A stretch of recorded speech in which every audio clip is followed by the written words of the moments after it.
আমি প্রথম কথা হচ্ছে যে আমি খুব একটা আশাবাদী হইনি আর কি এই বাজেট দেখে আর কি।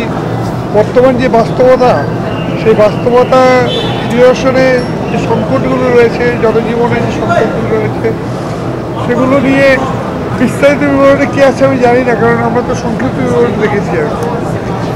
কিন্তু এমন কোনো সাহসী পদক্ষেপ আমরা দেখিনি যার মধ্য দিয়ে অর্থ পাচার, ব্যাংকিং খাতের নৈরাজ্য থেকে শুরু করে যেমন দুর্নীতির প্রশ্ন আলোচনাই এর মধ্যে আসেনি আর কি।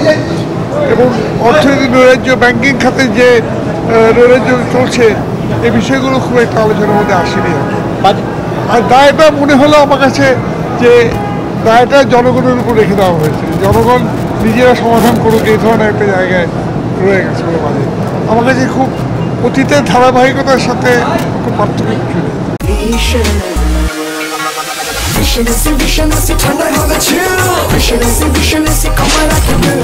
বাজেটে বলা হয়েছে মূল্যস্ফীতি কমিয়ে আনা হবে, মূল্যস্ফীতির ব্যাপারটা কমিয়ে আনা হবে। গতবার একই কথা বলা হয়েছিল, গতবার তো আরও বলা হয়েছিল 5.6 ভাগ, কিন্তু এখনো পর্যন্ত 10-এর উপরে রয়ে গেছে। এবার 6-এর উপর